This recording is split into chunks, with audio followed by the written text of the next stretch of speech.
Oke, Assalamualaikum warahmatullahi wabarakatuh. Selamat datang di video kita yang membahas tentang podcast dengan tema bahaya judi online. Nah, jadi kita tahu ya bahwa judi online itu sangat marak di Indonesia. Jadi kita pengen tahu nih gimana sih kayak dari dampak yang ada di judi online itu sendiri dan kemudian ada solusi yang bakal diusulin oleh teman-teman kita nih, 4 orang di sini dan termasuk saya jadi 5 orang dengan saya sendiri yaitu Fadlan dan teman-teman saya. Yang pertama ada Alivio, kemudian ada Aryo, ada Alvan dan juga ada Zarif. Oke, langsung aja kita masuk ke topik yang pertama. Aku pengen tahu nih untuk psikologis dari penjudi itu kayak kenapa orang-orang yang pecandu judi ini tuh kayak dia tuh pengen ngerasa menang terus walaupun udah kalah berkali-kali gitu. Padahal kan kalau secara logika kita yang nggak main judi, itu kan kalau misalnya udah kalah kita harusnya langsung berhenti kan, Iya, langsung ngapain gitu kita betting terus kalah, habis itu kalah lagi untuk sesuatu yang emang kita udah tahu itu tuh nggak benar gitu. Nah dari kalian itu kenapa gitu bisa judi itu kayak gitu? Jadi menjawab ya, kenapa bisa seperti itu? Mungkin pada awalnya iseng-iseng awalnya lihat di HP ada kayak cara instan lah dapetin duit gitu. Di apa? Kita lihat promosinya menarik gitu. Pas kita coba, ketagihan. Ketagihan dicoba lagi, dikasih menang lagi sama si judinya ketagihan. Dikasih berapa kali coba, dikasih menang, habis itu dikasih kalah. Akhirnya dia penasaran. Kenapa ya kalah ya? Coba lagi. Tetap kalah dicoba lagi. Makanya itunya apa? Mindsetnya udah kebentuk gitu dia. Udah rusak lah mindsetnya. Jadi kalau misal dari orang ngasih tahu pun berarti kayak nggak pengaruh ke dia gitu. Kemungkinan iya, karena ya udah kepengaruh, udah kecanduan lah istilahnya dari gamenya itu. Sama ini siapa faktor lingkungan juga cukup mengaruh ya. Lingkungan di sekitarnya pada ini ada yang menang, itunya apa egonya pancing, akhirnya dia nyoba Iya sih, walaupun menang atau kalah kayak pun nggak dipikirin. dari lingkungannya contohnya ada orang gitu kan teman kayak ngajakin ke kita main judi yuk gitu sekali aja gitu kan, tiba-tiba coba lagi lah kalau kalah gitu sekali, terus akhirnya beruntun gitu kan. Jadi emang benar sih dari lingkungan juga pengaruh gitu.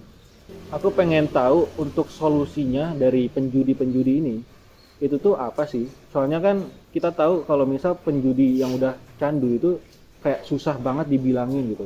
Dan menurut kalian, kalau misal si pecandu judi ini direhabilitas, apakah itu tuh beneran bakal ngaruh atau bisa aja ke depannya kayak sebulan 2 bulan ke depan itu tuh balik lagi gitu ke habitat awalnya gitu.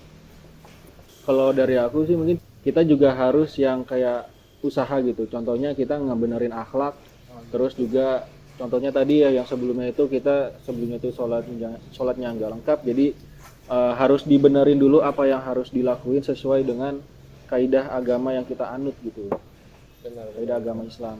Nah, biasanya tuh kalau orang udah apa rehabilitasi tuh pasti biasanya tuh antara karena disuruh emang atau dari dirinya sendiri gitu. Kalau misalnya dari dirinya sendiri itu lebih bagus karena dia tuh tahu kayak oh ini aku harus berhenti nih, ini nggak baik atau segala macam, aku harus berhenti, aku rehab. Nah itu kemungkinan lebih besar kemungkinannya kalau dia itu nggak bakal judi lagi. Beda samanya kalau misalnya yang apa kayak dipaksa masuk gara-gara apa di lingkungannya itu kayak udah nggak suka dipaksa masuk. Nah itu mungkin lebih susah gitu untuk dia balik lagi ke semula gitu. Bener. Tapi aku juga pengen ngeliat dari faktor eksternal untuk solusinya. Itu kan ada kayak dari apa peran kayak dari pemerintah dan juga dari bandarnya itu sendiri. Itu tuh harus digimanain sih kalau menurut kalian itu. Oke. Kalau menurut saya sendiri sih sebenarnya peran pemerintah itu sangat penting ya. Mungkin dari mula-mulanya pemerintah itu harus membantu membasmi situs-situs judi online yang mudah diakses gitu. Kemudian mungkin di kedepannya nanti diadakan komisi ataupun tempat khusus untuk rehabilitasi orang-orang yang kecanduan judi tadi, kemudian juga kesadaran diri kepada masing-masing individunya, biar dia itu lebih mendekatkan diri kepada Allah. Mungkin seperti tadi yang udah sebutin, itu bisa mempercepat dan juga membantu untuk orang-orang tersebut itu terhindar dari judi-judi itu sih tadi. Oke. Oh mungkin ini solusi, mungkin nggak tahu ini internal atau eksternal. Ya kan mungkin tadi faktor dia judi kan karena gabut ya. Iya. Mungkin dia tuh harus dikasih pekerjaan sih, Iya, bener supaya sih. dia tuh mengalihkan pikirannya untuk nggak judi gitu kan. Benar, Mungkin benar. dia bisa ngelakuin aktivitas lain yang lebih positif. Itu salah satunya. Sama tadi kalau eksternal mungkin ya bener harus diblokir dan harus tepat sasaran yang diblokir. Iya benar. Emang langsung ke intinya kayak terus gimana lah, harus tepat sasaran biar emang nggak ada anak-anakannya lagi yang muncul.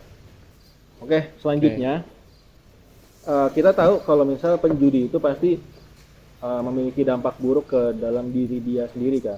Tapi untuk orang lain yang di lingkungan dia itu bisa aja kena dampaknya juga kan. Contohnya yang paling utama itu keluarga. Nah, keluarga itu kan langsung relevan banget ya keterlibatannya dengan si penjudi ini. Contohnya si penjudi ini adalah suaminya dan keluarganya ini, istrinya itu dapat kayak dari efek dari pecandu ini, di harassment lah ada, terus habis itu gak dikasih uang lah ke keluarganya dan lain sebagainya.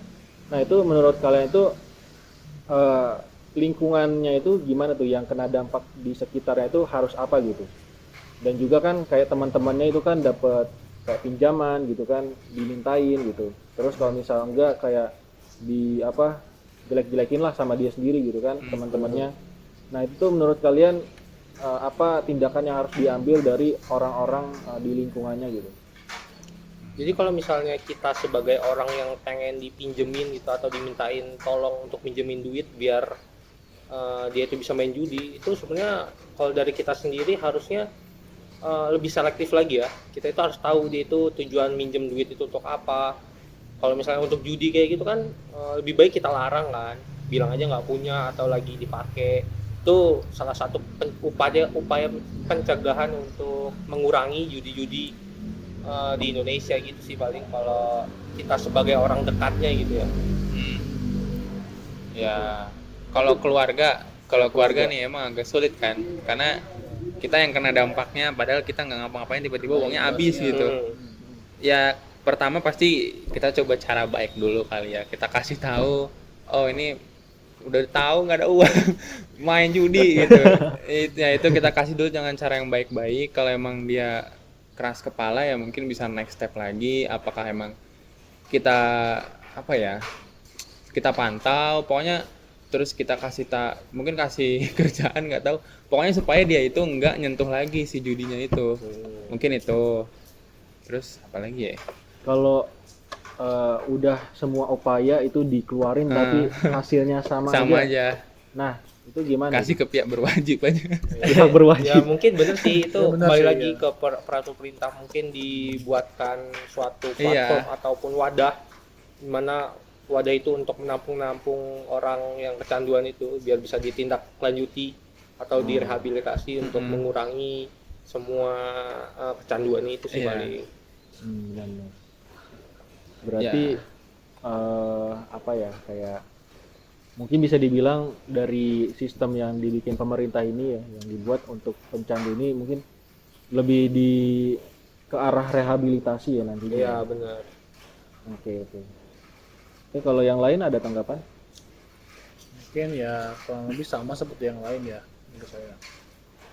Harus diomongin baik-baik dulu lah, dinasihatin gitu. Kalau masih kurang ya diomongin lagi sekali lagi gitu, kasih teguran lah gitu.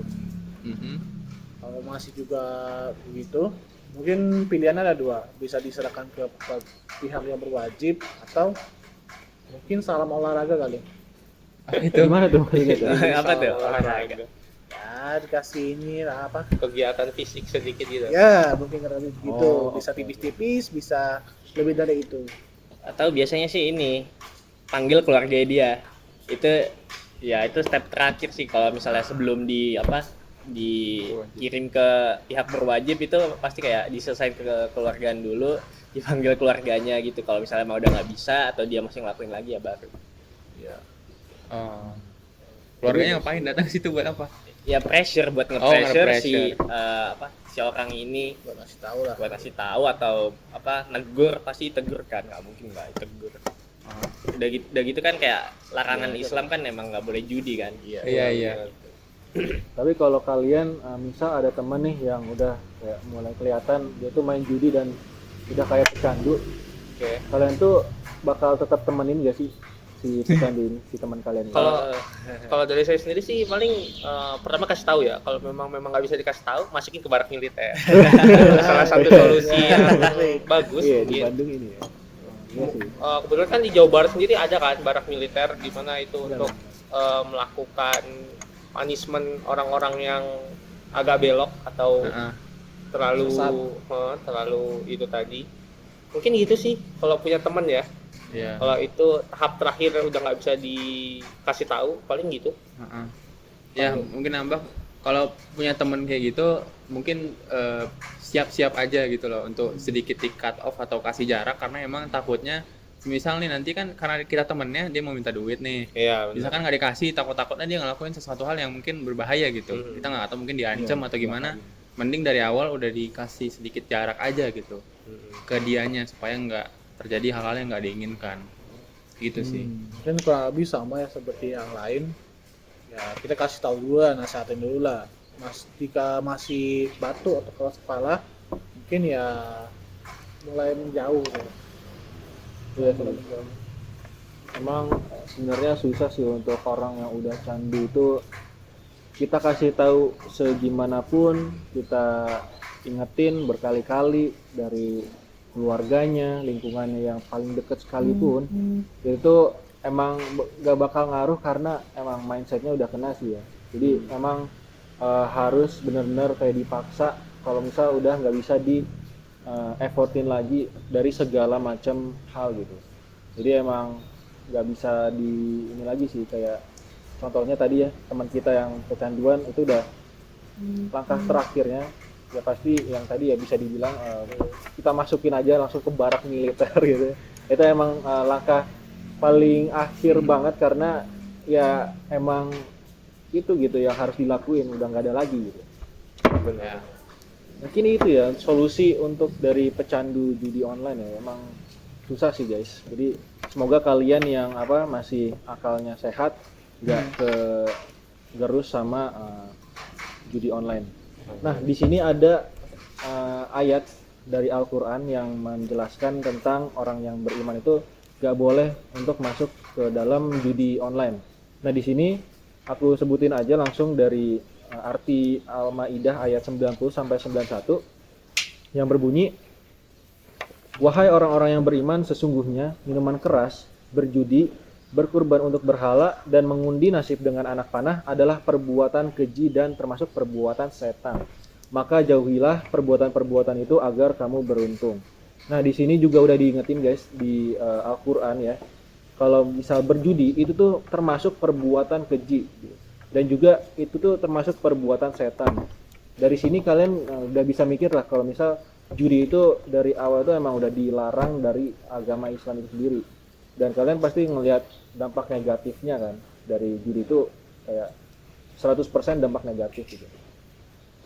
Oke, mungkin gitu aja ya untuk dari pembahasan judi online bahayanya di Indonesia. Semoga kalian tuh bisa lebih aware tentang judi ini, tidak tergerus ke dalam judi online, karena ini bisa diakses dimanapun dan kapanpun ya kalian berada.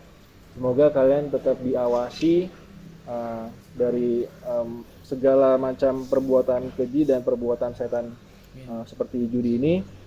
Dan ya kalau kerja itu ya hal-hal aja gitu. Oke, terima kasih semuanya. Assalamualaikum warahmatullahi wabarakatuh.